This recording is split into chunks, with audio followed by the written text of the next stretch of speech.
Bismillahirrahmanirrahim. Assalamualaikum warahmatullahi wabarakatuh. Gimana kabar anak-anakku sayang? Gimana kabar ayah bunda? Alhamdulillah, hari ini kita jumpa lagi dengan Ustazah Waera. Anak-anakku sekalian, kita masih setia berada di tema 1, tapi tidak lama lagi kita akan bergeser. Pada tema 1 tentang pertumbuhan dan perkembangan makhluk hidup, kita belajar di subtema 4, yaitu muatan pelajaran PJOK ya. Muatan pelajaran apa anak-anak? Yaitu muatan pelajaran PJOK ya. Anak-anakku sayang, kita akan masuk di pembelajaran 2 dan pembelajaran 4 ya. Tetapi sebelum kita mulai, Ustazah tuntun secara bersama-sama kita membaca doa dulu.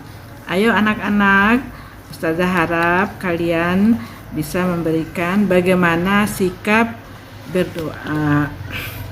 Sikap berdoa. Tangan diangkat, kepala ditundukkan, doa dimulai. Bismillahirrahmanirrahim. Raditu billahi robba, wabil islami dina, wabi Muhammadin sallallahu alaihi wasallam nabiyya wa rasula. Rabbi zidni ilman warzuqni fahman. Aku ridho Allah sebagai Tuhanku dan Islam sebagai agamaku, Nabi Muhammad sebagai nabi dan rasulku.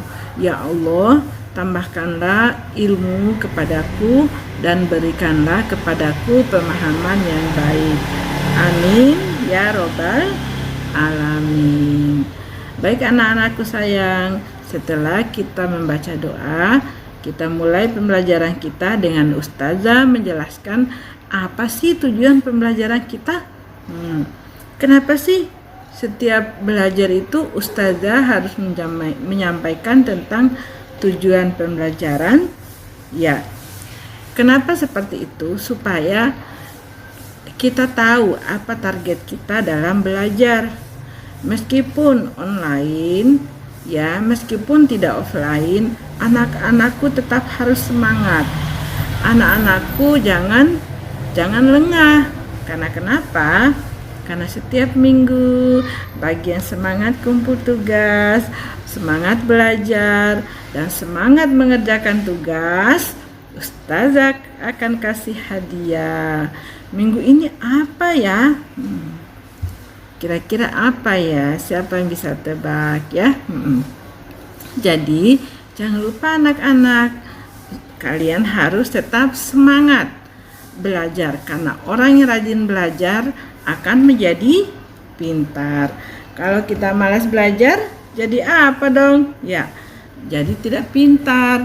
Dia menjadi anak yang terbelakang.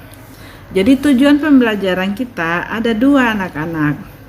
Yang pertama, setelah mendengarkan penjelasan dari guru, siswa dapat memahami prosedur kombinasi gerakan lari dan lompat dalam bentuk permainan lompat bambu dengan benar.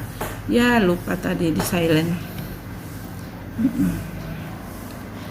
Yang kedua, setelah mengamati contoh yang terdapat pada YouTube, siswa dapat mempraktikkan prosedur kombinasi gerakan lari dan lompat dalam bentuk permainan dengan percaya diri. Begitu ya nak ya. Ada 2 tujuan pembelajaran kita. Oleh sebab itu perhatikan baik-baik ya, karena Ustazah berharap kalian memahami prosedur kombinasi gerakan lari dan lompat dalam bentuk permainan lompat bambu ya. Yang mana sih itu permainan lompat bambu? Nanti akan lihat ya. Kayaknya videonya Ustazah kasih turun deh. Ya. Nah, supaya kelihatan. Ayo kita membaca, anak-anakku sayang. Ya, bambu di Indonesia itu banyak sekali. Bambu itu termasuk kekayaan alam Indonesia yang luar biasa dan memiliki banyak jenisnya. Salah satu manfaat bambu yang kita ketahui yaitu untuk alat permainan. Kadang alat permainan itu yang kalau kita angklung ya. Nah, itu bunyi-bunyinya itu dari satu angklung, kedua angklung ketiga, angklung keempat, itu beda-beda suaranya nak, tidak sama, ketukan-ketukannya juga beda. Kemudian banyak permainan yang lain. Nah, berikut tahapan kombinasi gerakan lari dan lompat dalam bentuk permainan lompat bambu. Jika anak-anakku di rumah ada saudara-saudara ya, ada sepupu-sepupu, boleh deh ya bermain atau mencoba permainan lompat bambu. Tapi kalau tidak ada jangan dipaksa ya, jangan dipaksa. Kalau ada, ayo coba ya, asik. Tahapan pertama, seorang pemain akan bertugas melompat dan 4 pemain lainnya bertugas memegang batang bambu. Jadi batang bambu yang dibutuhkan adalah 4 ya, dia bersilang. Jadi nantinya begini ya, bambunya seperti itu. Kemudian anak-anakku, tahap yang kedua ya, pemegang bambu itu berhadap-hadapan dan menggerakkan bambu bersamaan. Makanya perhatikan nanti ketukannya, tok tok tok tok tok tok tok tok. Jadi diketuk 2 kali, kasih ketemu bambunya, kemudian diketuk 2 kali ke lantai, tok tok tok tok tok tok tok tok gitu ya.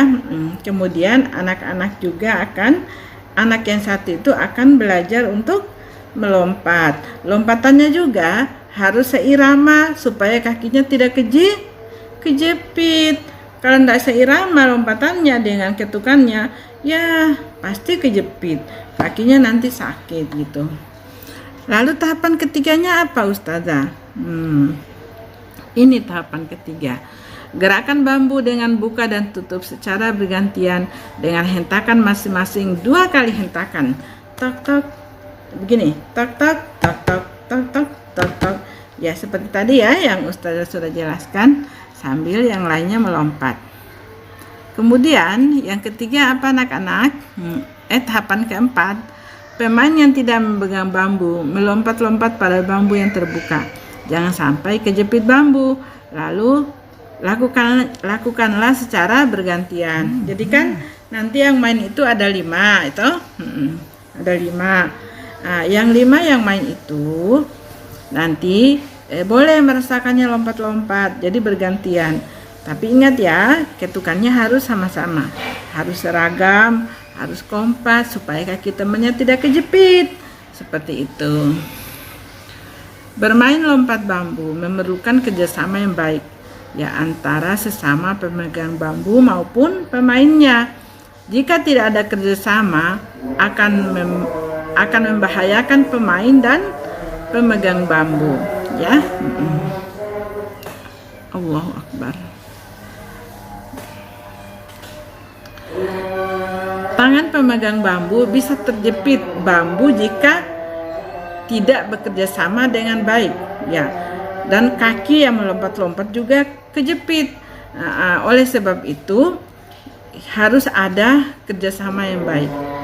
Kerjasama yang baik itu akan memberikan dampak yang baik untuk semua. Oleh sebab itu jangan suka main sendiri-sendiri ya, meskipun kita harus berbagi, kita harus saling membantu, bekerja sama, itu akan selalu memberikan manfaat.